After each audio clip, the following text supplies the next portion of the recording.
Many people have misconceptions that the spiritual life or religious life is somewhere up there in the sky, an ethereal or mystical reality, and that our everyday life is too mundane and not so nice. Often people think that to be a spiritual person, we must ignore or neglect our everyday life and go into another special realm.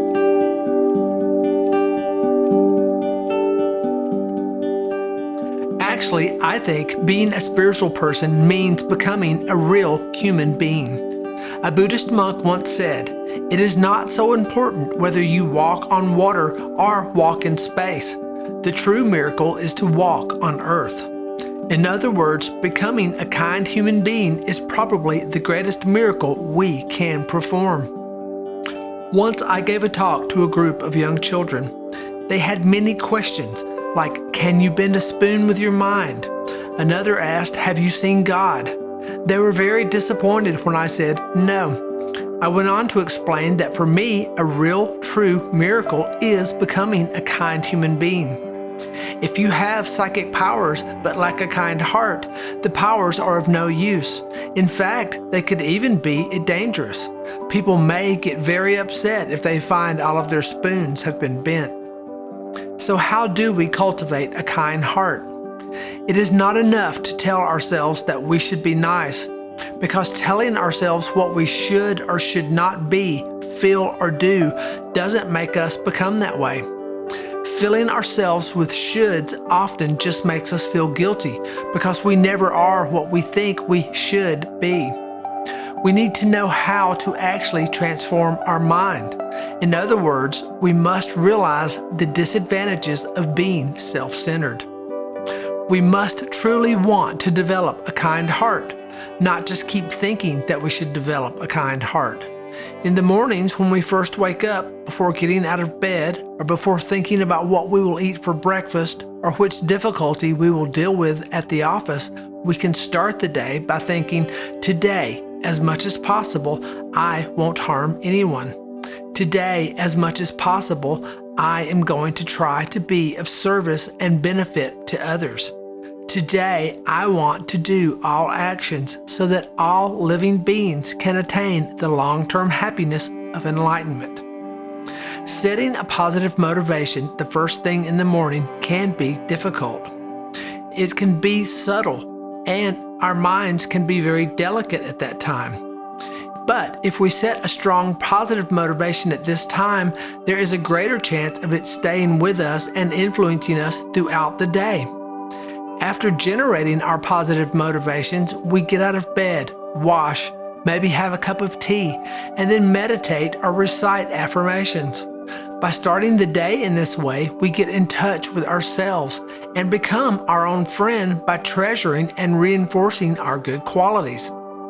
Sometimes it is difficult to find time for these activities each day, but we always have time to watch TV. We always have time to go shopping. We always have time to get a snack from the refrigerator. So why is it that the 24 hours run out when it's time to meditate or do something for our minds? When we understand the value and effect of spiritual practice, then it will become a high priority in our life. And when something is very important, we find time for it. To do that, we might have to experience the incredible sacrifice of giving up 15 or 30 minutes of television, or beginning our nightly habits a little earlier to make space for our meditations and affirmations. In the same way that we always find time to eat because food nourishes our body, we will find time for our practice because it nourishes us spiritually. When we respect ourselves spiritually, we respect ourselves as human beings. Nourishing ourselves in that way then becomes a very important priority. Regardless of when we do our practice, meditation is the cornerstone. It is good to begin your meditation sessions with a few positive affirmations and cultivate the altruistic intentions to benefit others by doing the meditations. And then do the breathing meditation for just a little while. Sit calmly, experience your breath going in and out, and be aware of the breath nourishing you. Just be in the present moment with the breath and let all the discursive thoughts and words subside. You may want to chant Kuan Yin's mantra or that of the Buddha. It is helpful to remember the Buddha's qualities at this time, for it inspires us to emulate the Buddha's kindness, wisdom, and skill in our own daily activities. Or you may do an analytical meditation, thinking about the meaning of a particular teaching the Buddha gave and applying it to your own life.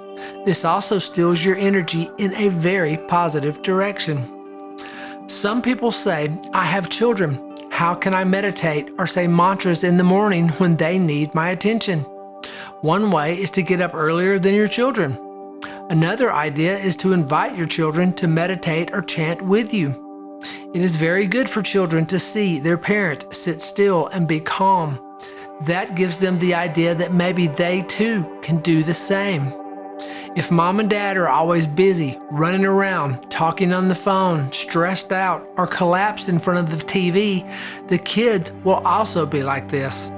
Is this what you want for your children? If you want your children to learn certain attitudes or behaviors, you have to cultivate them yourself. And otherwise, how will your children learn? If you care about your children, you have to care about yourself as well, and be mindful of living a healthy and balanced life for their benefit as well as your own. Let's return to the daily practice that I was talking about. After your morning meditation, have breakfast and set off to work. How are you going to practice the Dharma at work? First, try to remember the kind heart and the motivation you cultivated in the morning. Throughout the day, continually remind yourself that you don't want to harm anyone, that you want to be of service to them, and that you seek to do all actions for the ultimate enlightenment of yourself and others. To remind yourself of this, you can use a frequent event as a trigger to call you back to your motivation. For example, every time you stop at a red light, instead of being irritated and thinking, "Why is this red light so long? Why is this red light too long? I'm late for work," think instead, "Today I want to have a kind heart towards others."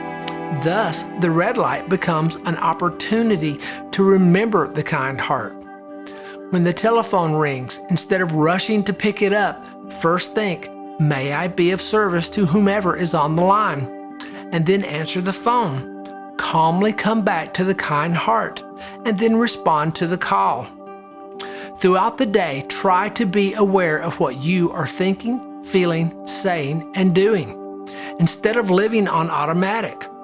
When we live on automatic, we go through life reacting to the things but never really experiencing what life is about. This is why we feel out of touch with ourselves, like strangers to ourselves. For example, you get in the car and drive to work. When you got to work, if somebody asked you, "What did you think about during the half hour you were driving?"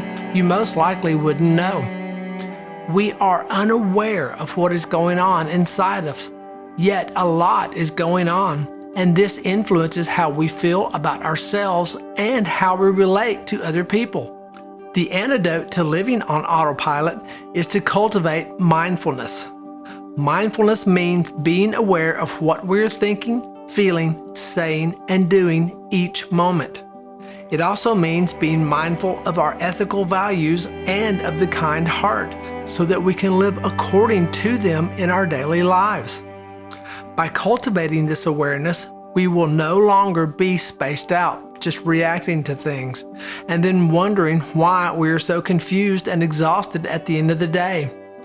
If we are mindful, we will notice that we have a kind heart and will enrich it and let our actions flow from it. Or we might become aware that we're upset, irritated, angry, or on the verge of scolding someone.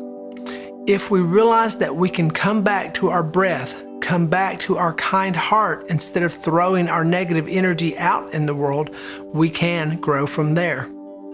We also become more mindful of how we live. In other words, when we are mindful and being kind, we will curtail the ways in which we pollute the environment, both mentally and physically. We will carpool when going to work or school instead of using up the gasoline in a car by ourselves. We will recycle the things we use: paper, cans, plastic containers, bottles, glass jars, and newspapers. We know that if we throw these away in the garbage, we are destroying our planet and are affecting other beings in a negative way.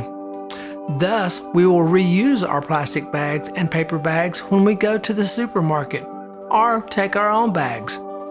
I think that if the Buddha were alive today, he would establish practices that encourage us to recycle and stop wasting resources. Many of our monastic vows arose because lay people complained to the Buddha about what the monks or nuns did. Each time this happened, the Buddha would establish a precept in order to curb the detrimental behavior. If the Buddha were alive today, people would complain to him. So many Buddhists throw out their tin cans, glass jars, and newspapers. They use disposable cups, chopsticks, and plates, which not only make more garbage, but also cause the destruction of many trees. They do not seem to care about the environment, Buddha, and the living beings in it. I feel that we would be pretty embarrassed, and if we were doing that and someone complained to the Buddha about it, then we would certainly hang our heads in shame. That's why I think the Buddha would definitely set down some terms that encourage us to recycle and to curtail our consumption. Mindfulness also enables us to be aware if we are about to act destructively as we go throughout the day. Mindfulness says, I'm getting angry, or I'm being greedy, or I'm feeling jealous. Then we can apply the various antidotes the Buddha taught to help us calm our minds. For example, if we discover we are annoyed and anger is arising, we can stop and look at the situation from the other person's point of view. When we do this, we recognize they want to be happy, and because they aren't happy, they are doing that action we find objectionable. Then, instead of harming them out of anger, we will be more compassionate and understanding, and we will work with them to negotiate a better outcome. But how do we do this when a quarrel is just about to start, or we're already in the middle of one? We have to practice beforehand in our meditation practice. In the heat of the situation, it is difficult to remember what the Buddha taught if we haven't practiced it already when we were calm and peaceful.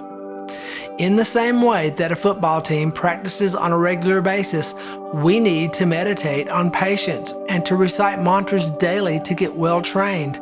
Then when we encounter a situation in daily life, we will be able to use the teachings of the Buddha for better outcomes. Another practice to increase our mindfulness and help us remember our motivation is offering our food before we eat. We imagine the food to be blissful wisdom, nectar, something very delicious that increases our bliss, our wisdom, and our energy, not our attachment.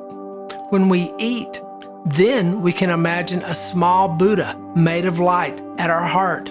When we eat, we can offer this food to the Buddha at our heart. The Buddha radiated light that fills us up. And to do this, we don't need to sit in perfect meditation positions in the middle of a restaurant. You can visualize and contemplate this in a way while waiting for the food, while your companions or business associates continue to chat.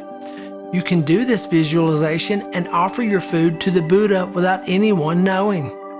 Sometimes, for example, when you're at home with your family, you can pause and focus on offering your food.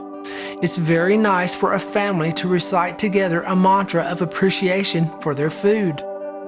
When you eat mindfully. Be aware of the effort other people put into growing, transporting, and preparing the food. Realize your interdependence with other living beings and how much benefit you have received from them, such as the food we eat. If we reflect in this way before we eat, we will feel very happy and grateful when we eat. And we will eat more mindfully too. And if we eat mindfully, we won't overeat. And then we won't have to spend so much money on special diets to lose the weight. It is important to eat in a dignified manner. Sometimes we see people in a cafeteria line who haven't even paid for their food, and yet they are already shoveling it in. This is eating on automatic. It resembles a dog who runs to the bowl and slurps up the food. When we do this reflection and offer our food to the Buddha at our heart, we eat slower and are more relaxed. This is how human beings eat. In this way, we maintain mindfulness and enrich our kind heart as we go through the day. When we come home in the evening, instead of collapsing in front of the TV or dropping on the bed and falling asleep, we can take a few minutes to sit quietly by ourselves. We reflect about that and come to terms with what happened during the day. We look back over our day and think, what went well today? Did I act with a kind heart? We notice the instances when we acted kindly and rejoiced. We dedicate that merit, that positive potential for the enlightenment of ourselves and others. In reviewing the day, we may discover that we were angry, jealous, or greedy. We didn't realize it at the time when it was happening. But looking back over the day, we don't feel so good about what happened. It may have been our attitude, or what we said to somebody, or how we acted. To remedy this, we develop regret and do some purification practices so we can forgive ourselves and let that negative energy go. In this way, we clean up our emotionally and unresolved and uncomfortable feelings or misdirected actions that may have arisen during the day. Having done this, our sleep will be much more peaceful.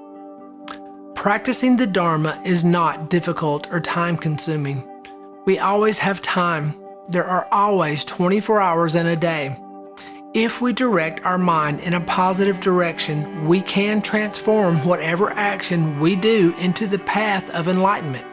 In this way, the Dharma becomes part of our life in an organic and meaningful way. Getting up in the morning is the Dharma. Eating and going to work is Dharma. Sleeping is Dharma. By transforming our attitudes in the midst of our daily activities, our life becomes very meaningful, and we too join in and become the Dharma. As always, peace and love, Jim.